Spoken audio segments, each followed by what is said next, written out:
someone other than Hornby or Bachmann? Let's take a look. So hello and welcome back to Owen's Model Railways, and today we're looking at a different manufacturer. This is ViTrains and this is a Virgin 47. Let's take a closer look. So this is the ViTrains Virgin 47.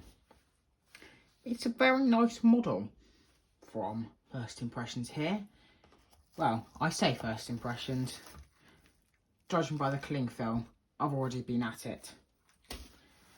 But yeah, we don't want to worry about cling film. We want to see the model.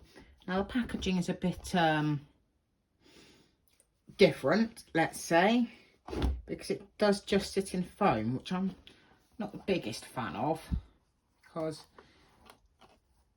there is every possibility of things being bent and scratched when you take it out of the box, but who am I to say? So this is 47828 Severn Valley Railway, produced by ViTrains a good number of years ago now, and it is in the Virgin Cross Country livery. I'm not going to beat around the bush, we're going to go straight into my thoughts about it.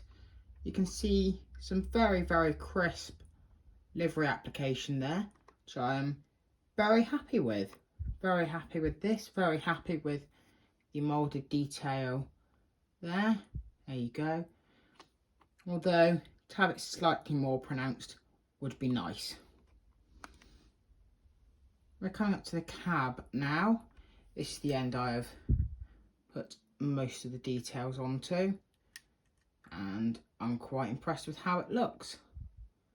You can see a wide range of different things there on the front, all with their various purposes.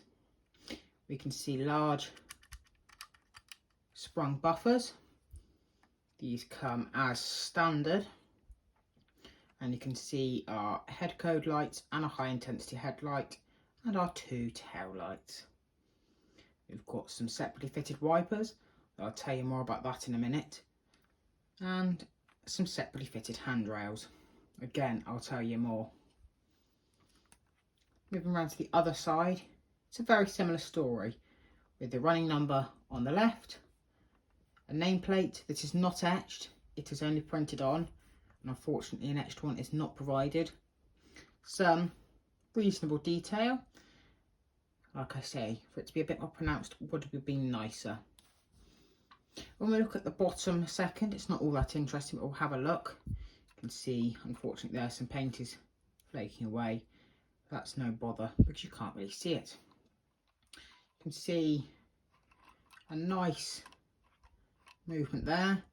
If you look at the coupling moving alongside the bogie there as well.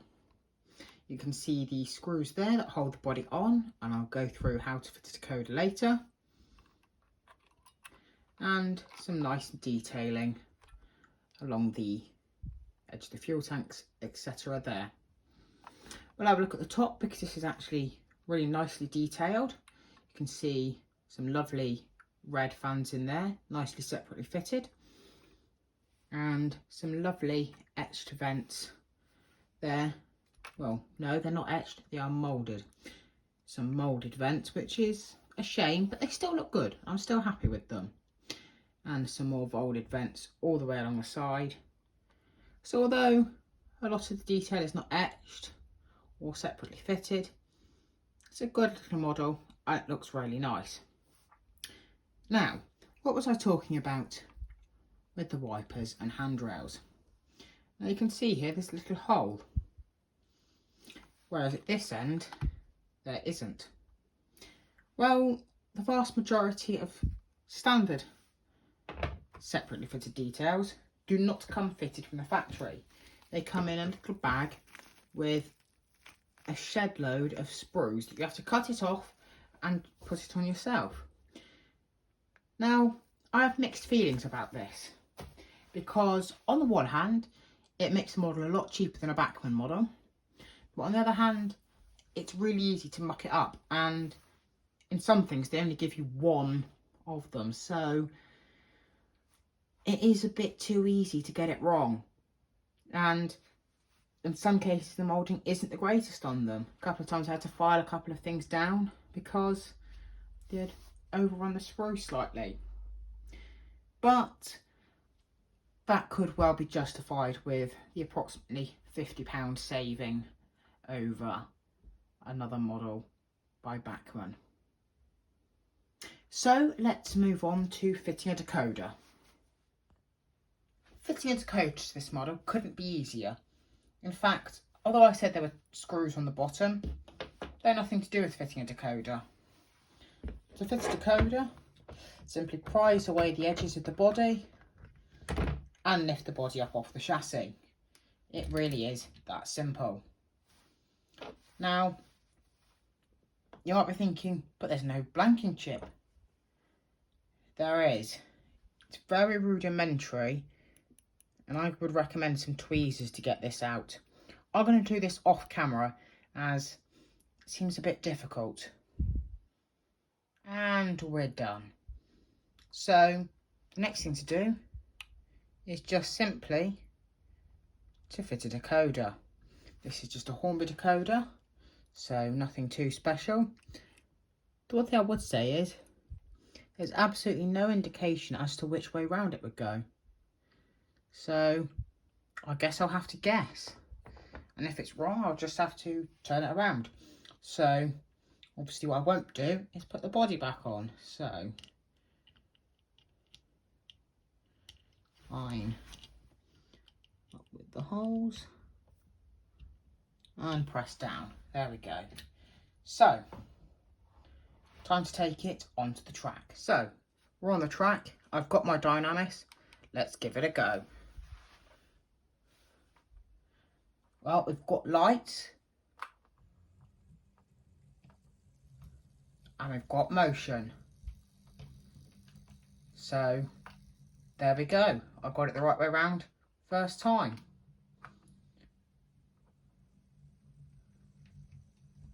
You can see just how smooth it runs. I mean, this is speed step 6 of 28. So I'll just move you around to follow it a second. Going up to speed step 10 there. And slowing it right down. Right, so there's a Bachmann Mark 1 in Southern England.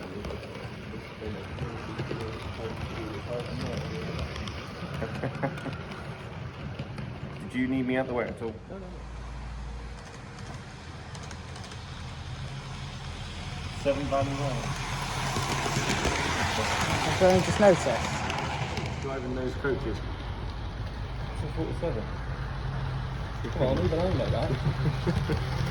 They keep taking the piss out of my children, Jay Simmsley.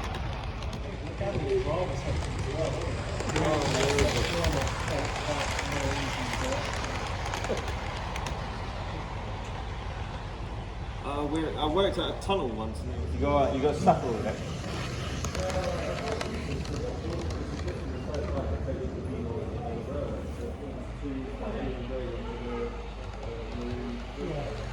Oh dear, that's a lot. That's a lot on that. No. That's what's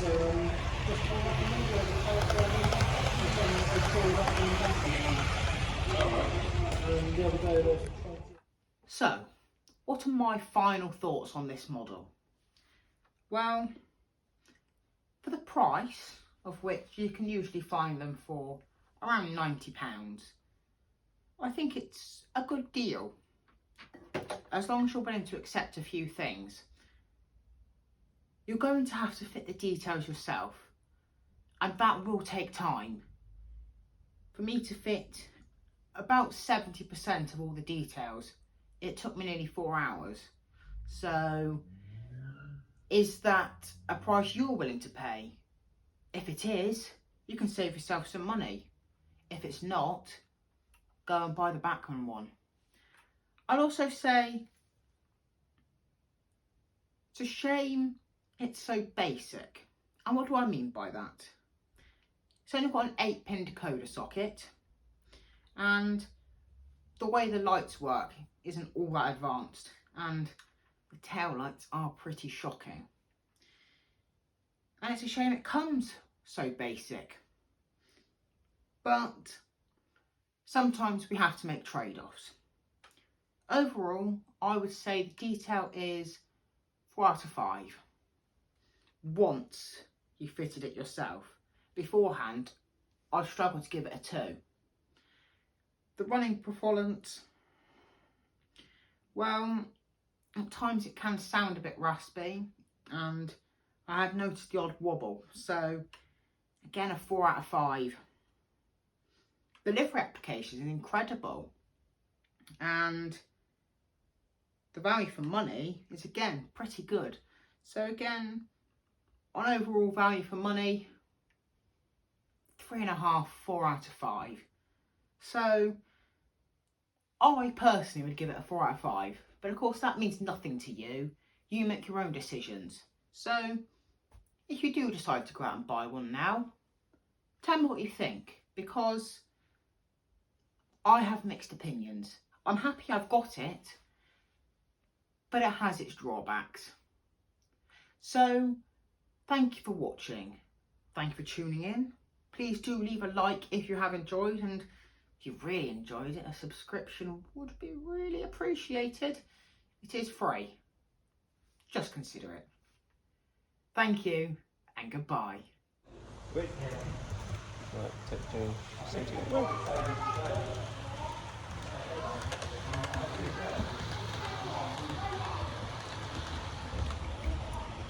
You catch that?